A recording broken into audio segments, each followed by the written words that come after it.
হাই friends, ৰূপজ্যোতিৰ এটা সৰু ভিডিঅ'লৈ আপোনালোক সকলোকে স্বাগতম জনাইছোঁ। ভিডিঅ'টো ক্লিক কৰাৰ কাৰণে বহুত বহুত ধন্যবাদ। মই আজি যাম শিৱসাগৰ শিৱদৌললৈ। আচলতে প্ৰত্যেক বছৰ আজি কেইবছৰমানৰ পৰা শাওণ মাহত শিৱদৌল গৈ থকা হয়, কিন্তু এবাৰ বিশেষ কাৰণত যাব নোৱাৰিলোঁ। বিশেষ কাৰণ মানে কি, আমাৰ লেখীয়া মানুহবিলাকৰ এপিনে হ'লে এপিনে মিলাব নোৱাৰি বা এপিনে গ'লে এপিনে যাব নোৱাৰি, তেনেকুৱা ধৰণৰ কথাৰ কাৰণে যাব নোৱাৰিলোঁ। গতিকে যি কি নহওক, এবাৰ বহুত আশা ভৰসা কৰি ভোলানাথৰ ওচৰলৈ আজিয়ে ৰাতিপুৱাই গা পা ধুই সোনকালে ওলাইছোঁ। আপোনালোকে ভিডিঅ'টো চাই থাকিব। আৰু প্ৰায় প্ৰতিটো ভিডিঅ' মই দোকানৰ পৰা আৰম্ভ কৰোঁ, গতিকে দোকানেই মোৰ ষ্টুডিঅ' লিখা হৈছে। গতিকে ভিডিঅ'টো চাই থাকিব। এই আহি আছোঁ আমাৰ গাঁৱৰ ৰাস্তাই। গাঁৱৰ ৰাস্তাটো দেখিছে নেকি? এইখন অকণমান ইমান ভাল, আৰু ঠাইতে বেয়া ঠাইতে ভাল। ইয়াৰ যিজন লোকেল ঠিকাদাৰ আছিলে, লোকেল ঠিকাদাৰে দুদিন কাম কৰিব, দুদিন নকৰে। আৰু ইয়াৰ গোটেই কথাটো আমাৰ যিখন জনপ্ৰতিনিধি আছে, জনপ্ৰতিনিধিসকলক গুৰুত্ব নিদিয়ে, বা জনপ্ৰতিনিধিসকলৰ যিখিনি দলৰ যিখিনি বিয়াগম নেতা আছে, এইটো ৰাস্তাই অহা যোৱা কৰি থাকে, তেখেতলোকৰ কথাটো গুৰুত্ব নিদিয়ে। এতিয়া এইটো ৰাস্তাই বহুত হাজাৰ হাজাৰ ল'ৰা ছোৱালী বা ব্যৱসায় কৰা মানুহ, কাম কৰা মানুহ এইটো ৰাস্তাই অহা যোৱা কৰি থাকে, বা এইটো ৰাস্তাৰ পৰা বাইকৰ পৰা পৰি বহুতখিনি এক্সিডেণ্টো হৈছে।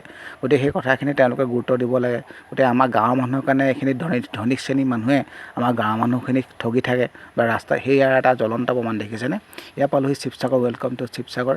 শিৱসাগৰ পাই পেলাই এতিয়া জাজি পালোহি। জাজিটো কিয় কাৰণে বিখ্যাত আপোনালোকে গম পায়। ইয়াৰ যিখন ধাবা আছে, ধাবাত মাংসৰ বা হাঁহৰ মাংসৰ জুতি ল'ব।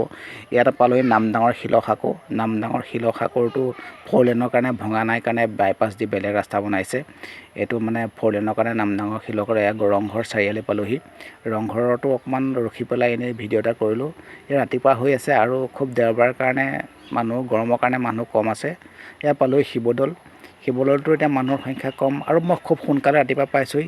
ইয়াত আহি পেলাই পূজাৰ বা শৰাই সামগ্ৰী ল'লোঁ। সামগ্ৰী লৈ পেলাই মই শৰাই দিবলৈ মন্দিৰতে সোমাই গ'লোঁ। মন্দিৰতো মানুহৰ সংখ্যা বহুত কম হৈ আছে। আৰু এতিয়া ইয়াৰ মন্দিৰৰ ভিতৰভাগ দেখিছেনে? পূজাৰী সতি আছে, ইয়াত মানুহ কম। এই 4 স্পেয়াৰ আগতে মুকলি আছিলে, এতিয়া বেৰি দিয়া হৈছে। ইয়াতো আগতে ভিডিঅ' কৰিবলৈ দিগদাৰ হয়, কিন্তু আজিকালি অলপ মানুহৰ কম কাৰণে ভিডিঅ' কৰিব পাৰিছোঁ। ওলাই আহিলোঁ। ওলাই আহি এতিয়া 4 চাইডে অকণমান ঘূৰিলোঁ। অকলে ঘূৰিও ভাল নালাগে, বা লগত কোনোবা হোৱা হ'লে ভাল আছিলে, কিন্তু আজি মই সোনকালে অকলে আহিলোঁ যে। ইয়াত পাৰৰ সংখ্যা আগতকৈ যিমান পাৰ আছিলে, পাৰৰ সংখ্যাটো কমি গ'ল। আৰু গৰমত মই য'তে ত'তে বহুত পাৰ মৰি থকা দেখিলোঁ। আৰু শিৱদৌলৰ গাতে লাগি আছে বিষ্ণুদৌলতো সেৱা কৰিলোঁ। সেৱা কৰি পেলাই এতিয়া আমি শিৱদৌলৰ 4 চাইডে এনেই অকণমান ঘূৰি পকি আহিলোঁ। আপোনালোকে মোৰ ভিডিঅ'টো কেনেকুৱা লাগিছিলে ক'বচোন। ভিডিঅ'টোবিলাক আপোনালোকৰ যেতিয়া ভিউজ হয়, ভিউজৰ দৰে যদি আপোনালোকে চেনেলটো ছাবস্ক্ৰাইব কৰি দিয়ে, আপোনালোকৰ মৰম আশীৰ্বাদ পাই থাকিলে মই যিকোনো ভিডিঅ' বনাবলৈ নিজকে বহুত সাহস পাওঁ, মানে নিজকে ভাল লাগে। শিৱদৌলৰ বেগতে লাগি থকা এই পুখুৰীও অকণমান এনেই চালোঁগৈ।